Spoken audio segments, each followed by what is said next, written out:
नमस्कार, आप सबका बैंकिंग गाइड चैनल में स्वागत है। आज हम नया टॉपिक है, बिल्कुल pre packaged insolvency resolution process, इस पे बात करेंगे। तो late us see what is pre packaged insolvency resolution process, which in short is PPIRP। So the background is जो माइक्रो स्मॉल इंटरप्राइजेज है, micro small and medium enterprises, they contribute significantly to the GDP and provide employment to our country, to the youth of our country. Then COVID-19 pandemic में it has impacted their business, तो उनका जो stressed MSMEs है उनको different treatment देने के लिए ये एक तरीके से PPIRP जो है 4 अप्रैल को IBC कोड में अमेंडमेंट करके PPIRP इंट्रोड्यूस किया गया है। And it is available to MSMEs where default is at least 10 lakh, and it is also available to MSMEs who have defaulted between this period. ये period क्यों important है? क्योंकि you will remember that government had suspended IBC for 1 year, which is this period.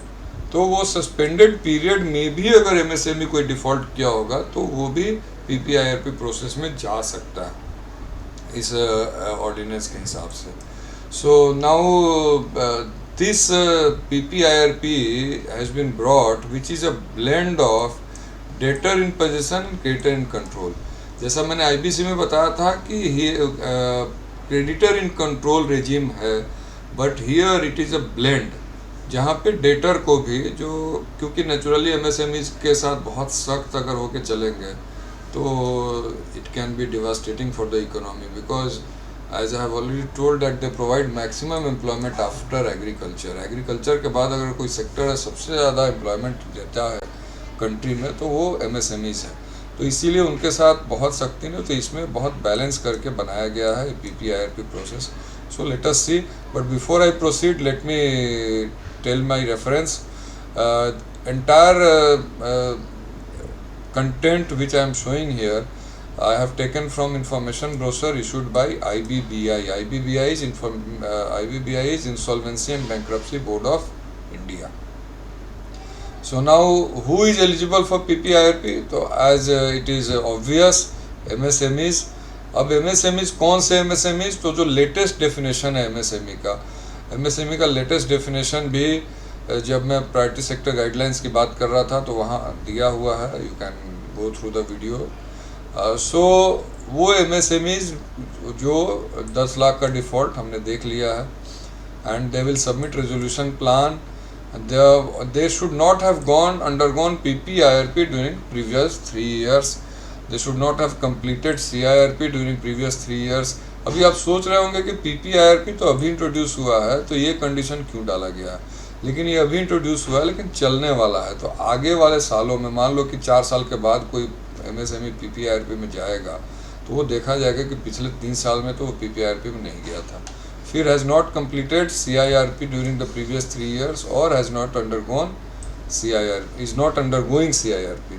तो ये अगर सारे condition satisfy होंगे तो it is eligible for PPIRP process. And now pre initiation phase. Pre initiation phase is very important, क्योंकि यहीं पे बहुत सारा काम जो है वो यहीं पे हो जाएगा। क्या क्या हो जाएगा?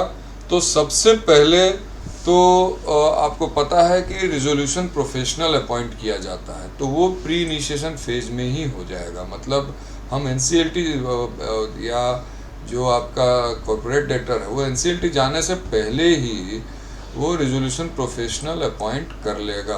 कैसे कर लेगा? तो इसके लिए वो अनरिलेटेड फाइनेंशियल क्रेडिटर या अनरिलेटेड फाइनेंस ऑपरेशनल क्रेडिटर के साथ मीटिंग करके, और जिन क्रेडिटर्स का at least 10% by value of debt होगा, they will propose the name of IP to be eligible for appointment as RP, and then by 66% in value of debt अगर वो majority agree हो जाते हैं, then the RP will be appointed. So पहला तो काम होगा कि RP पहले ही अपॉइंट हो जाएगा NCLT जाने से पहले, और कौन अप्रूव करेगा? तो क्रेडिटर्स अप्रूव करेंगे। यहाँ अनरिलेटेड वर्ड जो है इसका मतलब है कि ये फाइनेंशियल क्रेडिटर या ऑपरेशनल क्रेडिटर जो है वो एप्लीकेंट के साथ किसी तरह रिलेटेड नहीं होना चाहिए।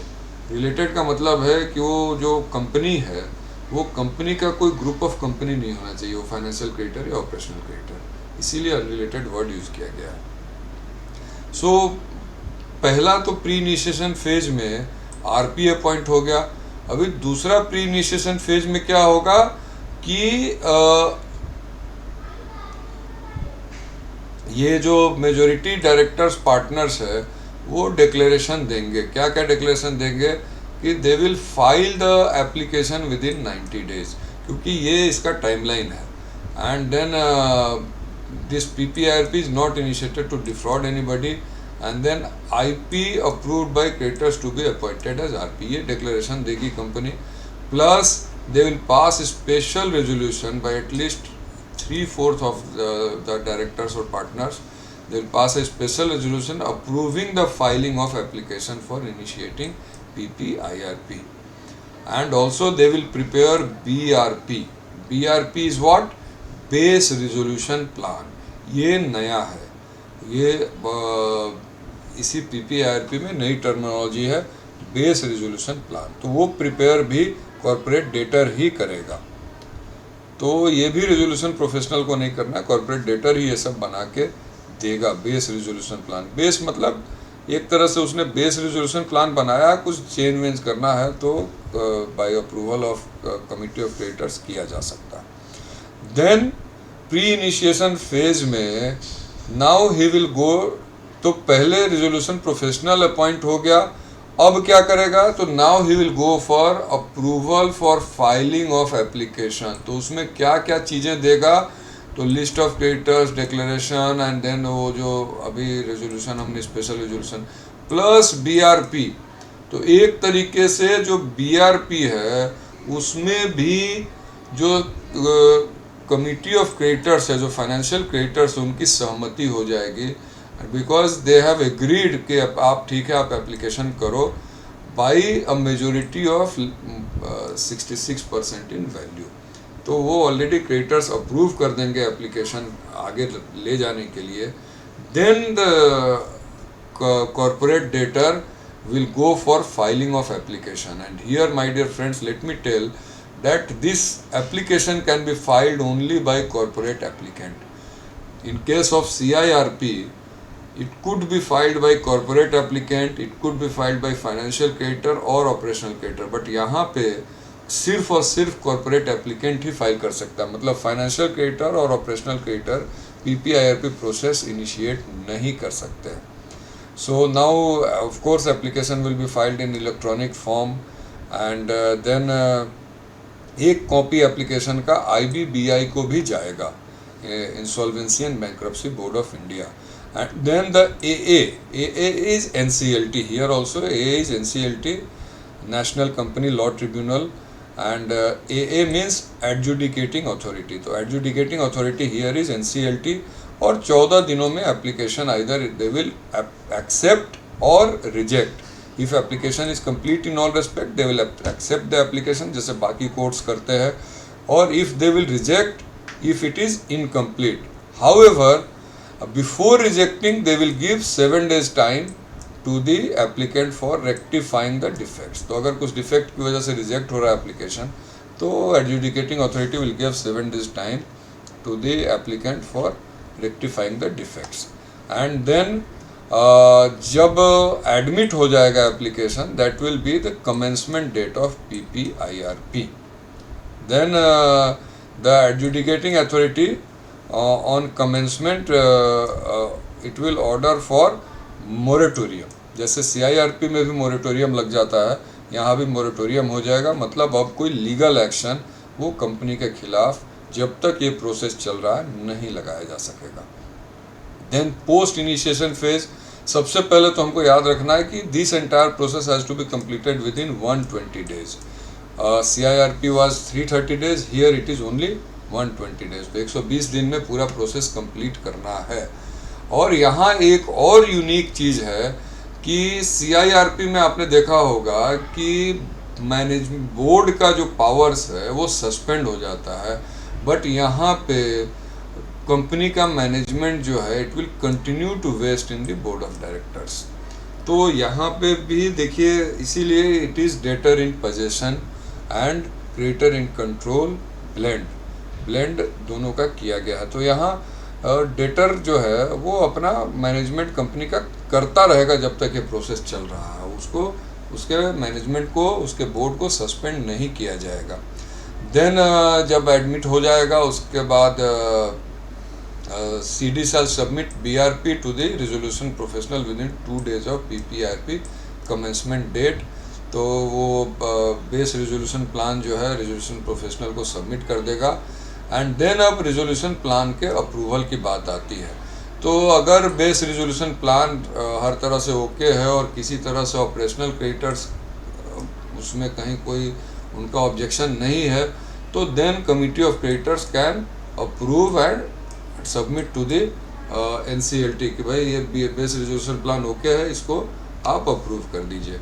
लेकिन अगर कहीं से कोई ऑपरेशनल क्रेडिटर का ऑब्जेक्शन है, देन क्या होगा कि the resolution professional will then go to other resolution applicants for submission of resolution plans. तो वो फिर मार्केट से इनवाइट करेंगे resolution plans other resolution applicants से, and then those resolution plans will be evaluated and whichever gets the highest score shall be selected as best alternate plan। तो अभी BRP की जगह पे BAP हो जाएगा।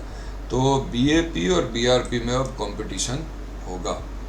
तो इन दोनों में से कोई भी एक कमिटी ऑफ क्रेडिटर्स अप्रूव कर सकते हैं। ठीक है। तो एक और सिचुएशन हो सकता है कि कोई अल्टरनेट प्लान आए ही ना। तो अगर नहीं आता है तो COC चाहे तो जो बेस रेजोल्यूशन प्लान उसी को अप्रूव कर सकता है, और अगर BAP आता है तो अगर BAP it is significantly better than BRP then it can be approved. तो इस तरह से ये पूरा प्रोसेस चलता है। और अगर मान लो कि सारे BAP जो है वो BRP से अच्छे नहीं है तो उसको इम्प्रूवमेंट करने का भी मौका दिया जाएगा and then finally it will be approved. तो ये पूरा प्रोसेस है। फिर PPIRP का क्लोजर कब माना जाएगा? तो चाहे तो BRP अप्रूव हो गया या BAP अप्रूव हो गया, या अगर 90 दिनों तक रिजोल्यूशन प्लान सबमिट नहीं हुआ या resolution plan is rejected by adjudicating authority और approval of application filed by RP for termination. तो टर्मिनेशन के लिए ही अगर रेजोल्यूशन प्रोफेशनल ने एप्लीकेशन कर दिया है which is approved by COC with 66% of voting share, तो वहाँ भी आपका PPIRP क्लोज हो जाएगा। Then conversion of PPIRP to CIRP, तो ये भी संभावना है। And then on order of termination in case either no resolution plan is approved by COC और resolution plan approved by COC does not result in change in management. तो ये सब cases है जहां क्लोजर ऑफ PPIRP माना जाएगा। Then coming to entire process flow, if you see तो pre admission phase में ही म्यूचुअल अंडरस्टैंडिंग से लेके एंड बेस रेजोल्यूशन प्लान तक, तो बहुत सारा काम जो है वो प्री एडमिशन फेज में ही कर लिया जाता है। बेस रेजोल्यूशन प्लान तक तैयार कर दिया जाता है। इवन इसमें भी कमिटी ऑफ क्रेडिटर्स का एक तरह से उनकी सहमति ले ली जाती है। I will not say tell the use the word approval, but at least they agree कि हाँ ठीक है आप आगे बढ़ो, एप्लीकेशन करो, and then the application is submitted to the AA। If application is admitted then RP constitutes the committee of creditors and then the CD that is corporate debtor submits the base resolution plan। अभी यहाँ पे क्या है जो हम लोग अभी देखे हैं जस्ट कि अगर बेस रेजोल्यूशन प्लान ओके है, कोई दिक्कत नहीं है, it does not impair the operational creditors, then simply it will be approved by the COC and then it will go to AA for approval and then prepack closes with resolution. तो अगर BRP okay है, कोई problem operational creditors को नहीं है, तो simply it will go and it will finally prepack जो है it will be closed.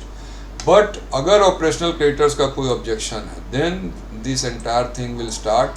उसमें ऑल्टरनेट प्लान्स मांगे जाएंगे. ऑल्टरनेट प्लान्स में जो बेस्ट ऑल्टरनेट प्लान होगा उसमें 3 सिचुएशन हो सकते हैं. पहले तो मान लो कोई ऑल्टरनेट प्लान मिला ही नहीं, तो नहीं मिला तो COC may approve again here the base resolution plan and it will go to AA and it will be closed. अगर बेस रिजोल्यूशन प्लान जो है it is significantly better than BRP, then again BAP will be approved and again it will go to this process. लेकिन अगर BAP is not significantly better, then in that case अगर वो दोनों एक दूसरे को चैलेंज कर सकते हैं, देन अब कमिटी ऑफ क्रेडिटर्स में अप्रूव द विनिंग प्लान. जो उनको लग रहा है कि बेटर प्लान है दे कैन अप्रूव. उसमें जैसा मैंने कहा इम्प्रूवमेंट का भी टाइम दिया जाएगा अगर ये बहुत ज़्यादा ये नहीं है तो. And then if it is approve then again it will go to adjudicating authority and it will be closed. But जहाँ जहाँ नो होगा then pre-pack will close without resolution. So this is the process flow, very simple process flow. Then these are the timelines. I will not go into details of the timelines. We have to remember 2 major timelines, that the COC approved resolution plan and application for termination of PPIRP either or should be submitted within T plus 90 days, and then the entire process has to be completed in T plus 120 days. So this is all friends about PPIRP. So if you have any queries you can ask in the comment box. Thank you, thanks a lot, and please subscribe to the channel and please press the bell icon so that you can get the notification whenever I post a new video. Thank you, thanks a lot.